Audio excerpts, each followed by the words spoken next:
Chers auditeurs, Dear listeners, bonjour. welcome in Comme d'Archi Podcast Season 3 Saison 3, dans le monde fascinant des architectes. and in the architectural projects. Je suis Anne-Charlotte Deponte, passionnée d'architecture et docteur des universités en histoire de l'archi. I am one of the spokespersons of Anne-Charlotte, who is a PhD in architecture history. Merci Thank you d'être avec moi aujourd'hui. to be with us today. Et And maintenant, now, lundi en français, place au talent. and Wednesday, let's talk projects. In English, of course.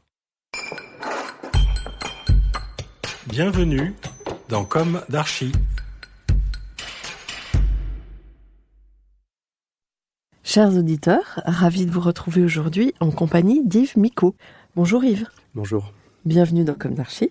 Vous êtes architecte et vous avez un poste à responsabilité au sein de l'agence Ammonique et Masson.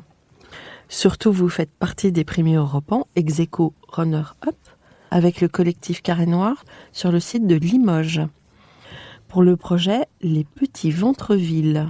Alors ça sonne plutôt adorable et je me demandais si on pouvait rendre la ville adorablement résiliente.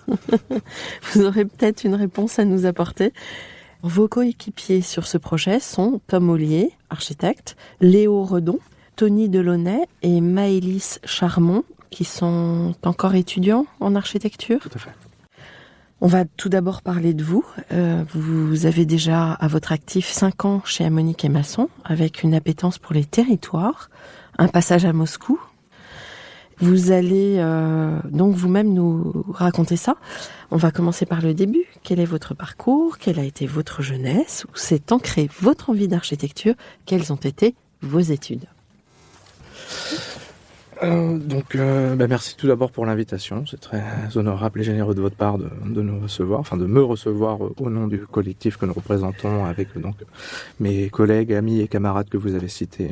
Je suis le seul de l'équipe à être domicilié à Paris, donc c'était un peu compliqué pour le reste de l'équipe de venir. D'accord. En tout cas, merci à vous d'être venu. Et donc, me concernant mon parcours, ma relation à l'architecture, elle a commencé au lycée. C'était courant 2009, je crois bien, ou même un peu plus tôt. J'ai rejoint une filière post-brevet de technicien de collaborateur d'architecte, donc qui nous permettait d'avoir une approche un peu d'un métier, tout de suite une approche un peu professionnelle dans un cursus de bac plus ou moins général. Et j'ai commencé par du dessin industriel, l'affinité du rotring, du calque, voilà tout ce qui était un peu dans la nature du métier de l'architecte d'une autre époque aujourd'hui maintenant. Mais j'ai eu un premier pied dans cette génération d'architectes qui grattaient vraiment sur table à dessin. Donc c'est là qu'a commencé mon parcours. Et suite à cette formation en 3 ans au lycée Arago à Reims, en Champagne-Ardenne, puisque je suis né en Champagne-Ardenne, à Châlons-en-Champagne. J'ai eu la chance et l'opportunité de pouvoir suivre une continuité de mes études en école d'architecture.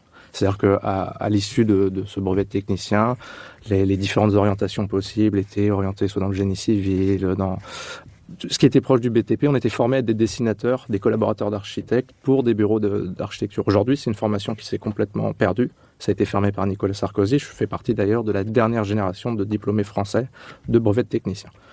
Et donc, j'ai continué mon parcours à l'école d'architecture de Clermont-Ferrand pendant 5 ans à Clermont-Ferrand et en effet une 6e année de voyage universitaire à Moscou, où j'ai pendant 1 an travaillé à l'Institut d'architecture de Moscou pour ma 4e année d'études, celle de Master 1 post-licence.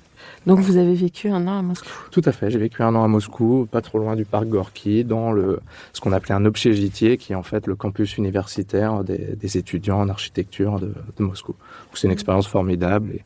Et ce qui m'a attiré finalement à aller là-bas, c'était puisqu'à l'époque j'étais dans un domaine d'études qui était très orienté sur l'urbanisme, et je trouvais que là-bas, il y avait un regard sur l'urbanisme qui est complètement différent du nôtre, notamment sur la manière dont les voiries sont traitées en centre-ville. On fait face à des autoroutes urbaines en centre et à des petites nationales pour connecter les différentes villes, la densité des logements, l'histoire de la construction de ces territoires. Voilà, c'est quelque chose que je trouvais très intéressant d'aller voir en fait in situ. Et ça vous a enrichi? Énormément. Autant d'expériences, de pratiques, de parcours, d'architecture, d'espace, mais aussi de rencontres, qui m'ont permis d'avoir un regard différent de celui que j'aurais pu prétendre avoir avant d'y aller. Quoi. Ça fait longtemps que vous En 2015. Donc ça fait un petit moment maintenant, oui. 7 ans. C'est ça. Ça a dû terriblement vous frappez, ce conflit? Tout à fait, d'autant plus qu'aujourd'hui, je partage ma vie avec ma compagne qui est russe.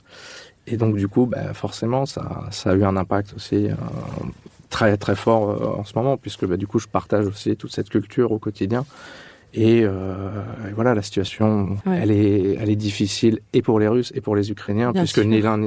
les uns comme les autres n'ont rien demandé, en fait, pour la plupart. Et même si les plus grandes victimes à ce jour sont les Ukrainiens. Retrouvez l'intégralité de cet épisode sur Apple Podcast, Acast, Deezer, Spotify.